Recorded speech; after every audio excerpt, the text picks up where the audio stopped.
नमस्कार मित्रांनो, मी डॉक्टर दशरथ काळे। आज आपण कॉस्ट अकाउंटमधील युनिट नंबर 3 लेबर यामधील 3.1 टेंडरचे एक्झाम्पल या व्हिडिओच्या माध्यमातून आपण या ठिकाणी पाहणार आहात। सर्वप्रथमतः आपण टेंडरचा या ठिकाणी फॉर्म्युला पाहूयात। Calculation of profit when the profit percentage is based on cost. Profit is equal to total cost into rate upon 100. Second formula is here. Calculation of profit when the profit percentage is based on sales value. Formula is profit is equal to total cost into rate upon 100 minus rate. अशा पद्धतीने दोन फॉर्म्युले या ठिकाणी आपल्याला दिलेली आहेत। जर आपल्याला प्रॉफिट पर्सेंटेज सेलच्या बेसवर काढायचं सांगितलेलं असेल तर आपल्याला हा खालील फॉर्म्युला यूज करायचा आहे, आणि जर प्रॉफिट आपल्याला कॉस्ट बेसवर त्या ठिकाणी काढायचं सांगितलेलं असेल तर आपल्याला वरील फॉर्म्युला यूज करायचा आहे। तर आता आपण सर्वप्रथमतः एक्झाम्पल नंबर 1 पाहूयात। Example number 1, the production data of a manufacturer for 2019 was a follows.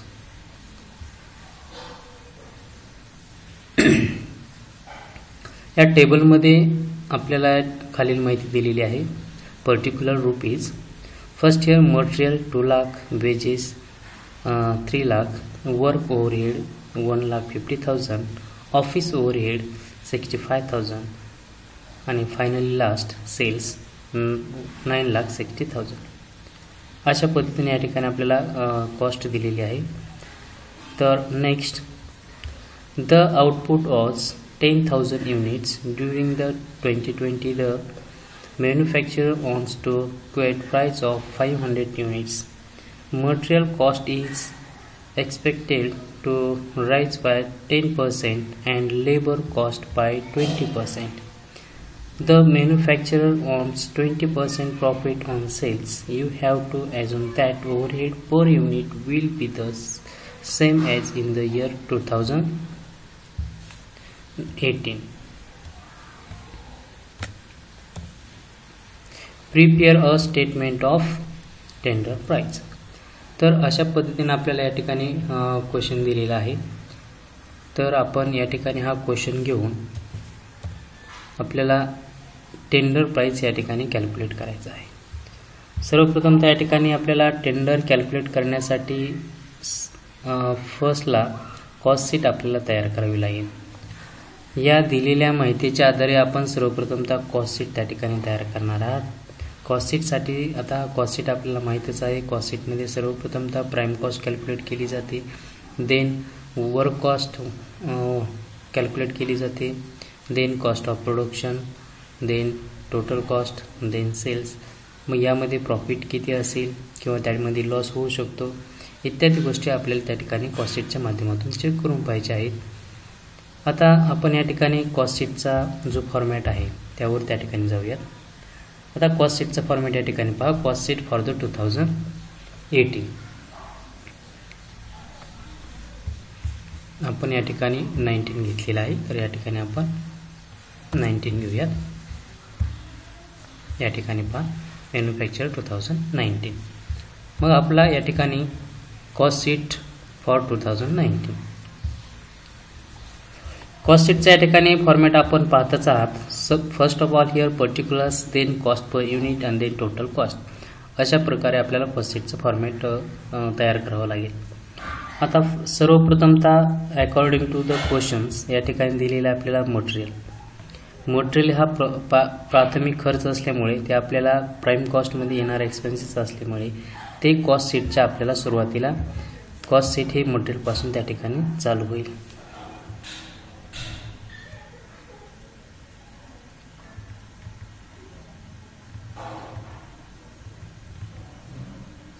या ठिकाणी मटेरियल, आता मटेरियलचं या ठिकाणी युनिट कॉस्ट आहे। आता क्वेश्चनमध्ये आपण पाहू शकता की मटेरियल आहे 2 लाख, पण त्या ठिकाणी आउटपुट युनिट आहेत 10,000। मग 2 लाख भागिले 10,000 जर त्या ठिकाणी केलं तर पर युनिट कॉस्ट आपल्याला मिळेल 20 रुपये। तर अशा पद्धतीनं कॉस्ट पर युनिट आपण कॅल्क्युलेट करू शकता. मग त्याची अमाऊंट आपल्याला मिळेल या ठिकाणी 2 लाख. मग नेक्स्ट आहे अकॉर्डिंग द क्वेश्चन्स या ठिकाणी वेजेस. वेजेसची अमाऊंट आहे 3 लाख. मग आपण मटेरियलच्या खाली त्या ठिकाणी 3 लाख घेणार आहात. वेजेस आता 3 लाख भागिले 10,000 पर कॉस्ट पर युनिट 30 रुपये राहील आणि त्याची अमाऊंट राहणार आहे ते या ठिकाणी 30,000. नेक्स्ट आहे या ठिकाणी वर्क ओव्हरहेड. वर्क ओव्हरहेड हे कॉस्ट शीटमध्ये त्या ठिकाणी येणारे नाहीत. आपल्याला असं लक्षात आलेलं आहे की या ठिकाणी प्राईम कॉस्टचे जे एक्सपेन्सेस आहेत ते या ठिकाणी 2च आहेत. तर मग आपण या ठिकाणी टोटल करून घेऊयात, म्हणजे आपल्याला त्या ठिकाणी मिळेल प्राईम कॉस्ट. आता प्राईम कॉस्ट या ठिकाणी कॅल्क्युलेट करत असताना कॉस्ट पर युनिट मटेरियलचे 20 आणि वेजेसचे 30 आहेत. तर टोटल या ठिकाणी राहणार आहे 50. Then 2 lakh and 3 lakh here 5 lakh. तर अशा पद्धतीने आपली या ठिकाणी प्राईम कॉस्ट तयार झालेला आहे. नेक्स्ट आहे आपल्याला कॅल्क्युलेट करायचा 3 नंबरला दिलेला आहे वर्क ओव्हरहेड. तर वर्क ओव्हरहेड सर्वप्रथम आपण घेऊयात. त्याची अमाऊंट दिलेली आहे आपल्याला 1,50,000. 1,50,000 भागिले 10,000 तर कॉस्ट पर युनिट राहील त्या ठिकाणी 15 पर युनिट. मग आता या ठिकाणी वर्क ओव्हरहेड, यामध्ये वर्क ओव्हरहेडच्या अंडरमध्ये कोणकोणते एक्सपेन्सेस असू शकतात? Factory oil, factory gas, factory water, factory electricity bill असेल एक्सेट्रा. अशा पद्धतीचे एक्सपेन्सेस ही वर्क ओव्हरहेडमध्ये असतात. इत्यादींची टोटल या ठिकाणी वर्क ओव्हरहेड म्हणून त्या ठिकाणी आपल्याला दिलेली आहे. तर अशी टोटल आहे 1,50,000. मग आपल्याला वर्क ओव्हरहेडची डायरेक्ट टोटल दिल्यामुळे आपल्याला या ठिकाणी वर्क कॉस्ट त्या ठिकाणी कॅल्क्युलेट करावं लागेल. तर नेक्स्ट घेऊया आपण वर्क ओव्हरहेड. तर या ठिकाणी वर्क कॉस्ट आपण या ठिकाणी घेणार आहात.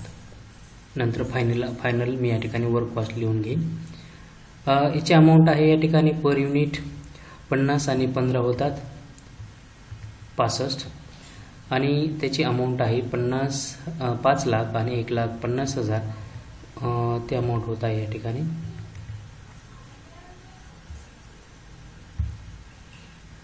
6,50,000.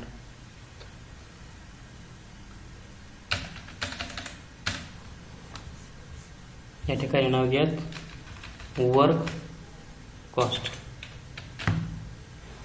अशा पद्धतीने आपण वर्क कॉस्ट पर्यंत या ठिकाणी पोहोचलेलो आहोत. नेक्स्ट आहे ऑफिस ओव्हरहेड. तर ऑफिस ओव्हरहेड आपण या ठिकाणी घ्यायचं आहे. ऑफिस ओव्हरहेड आपल्याला सांगितलेलं आहे 65,000. तर आपण या ठिकाणी ऑफिस ओव्हरहेड घेणार आहात.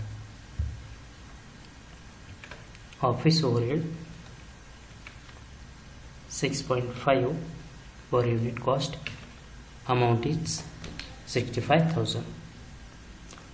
नेक्स्ट आपल्याला ऑफिस ओव्हरहेडमध्ये या ठिकाणी सर्वच एक्सपेन्सेस इन्व्हॉल्व झालेले असतात. म्हणजे यामध्ये ऑफिस बिल असेल, त्यानंतर printing and stationery, manager salary, then telephone bill असेल. अशा पद्धतीचे जे एक्सपेन्सेस असतात ते ऑफिसमध्ये त्या ठिकाणी असतात. ते सर्वांची टोटल 65,000 या ठिकाणी दिलेली आहे. मग आता या ठिकाणी सेलिंग अँड डिस्ट्रीब्युशनचे एक्सपेन्सेस दिल्या नसल्यामुळे आपल्याला आपली टोटल कॉस्ट या ठिकाणी कॉस्ट ऑफ प्रोडक्शनपर्यंतच त्या ठिकाणी राहणार आहे. म्हणून आपल्या या सर्वांची टोटल कॉस्ट ऑफ प्रोडक्शन म्हणून या ठिकाणी आपल्याला घ्यायची आहे. नेक्स्ट आहे कॉस्ट ऑफ प्रोडक्शन.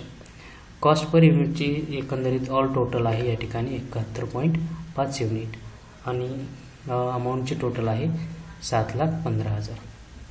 अशा पद्धतीनं कॉस्ट ऑफ प्रोडक्शनपर्यंत आपण या ठिकाणी कॉस्ट शीट तयार झालेली आहे. नेक्स्ट आहे या ठिकाणी आता सेल्स. आता सेल्स किती सांगितलेला आहे आपल्याला? सेल्स सांगितलं आहे 9,60,000 सेल्स आहे. तर आपला एकंदरीत खर्च किती झालेला आहे? 7,15,000.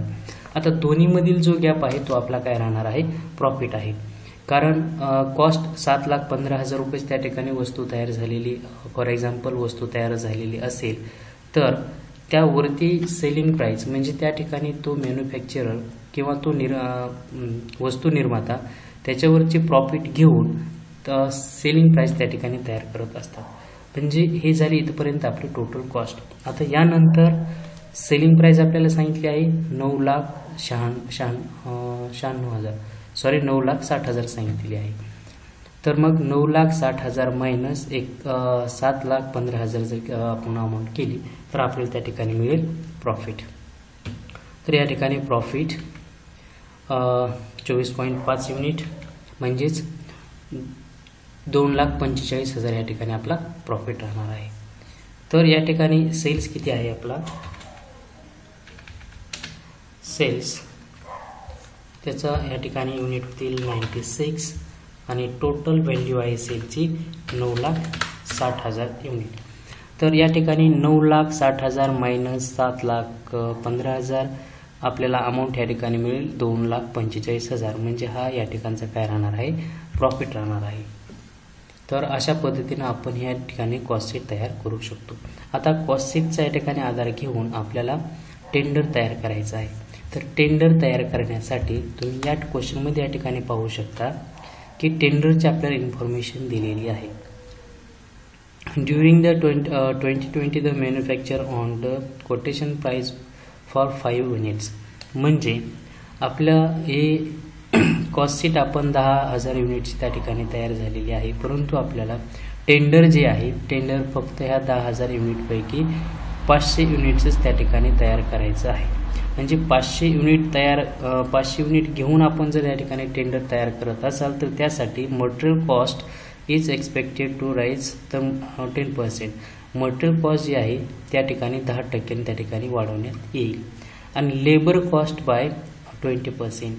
आणि त्यावरती जो लेबर एक्सपेन्सेस आहे तो लेबर एक्सपेन्सेस या ठिकाणी 20% त्या ठिकाणी इन्क्रीज करून आपल्याला टेंडर तयार करायचं आहे. The manufacturer owns 20% profit on sales. आणि जो मॅन्युफॅक्चरर आहे त्याला त्याच्यावरती 20% प्रॉफिट त्या ठिकाणी घ्यायचं आहे. You have to assume that overhead per unit will be same in the year 2000 या ठिकाणी 90. तर अशा पद्धतीचा आपल्या या ठिकाणचा क्वेश्चन आहे. हा क्वेश्चन घेऊन आपण काय करणार आहात, टेंडर म्हणजेच आपल्याला 10,000 युनिट पैकी या ठिकाणी 500 युनिटचे त्या ठिकाणी टेंडर तयार करायचं आहे. या क्वेश्चनचा जो टेंडर आहे हे टेंडर कशा पद्धतीने सॉल्व्ह करायचं हे आपण पुढील व्हिडिओमध्ये त्या ठिकाणी पाहणार आहात. थँक्यू.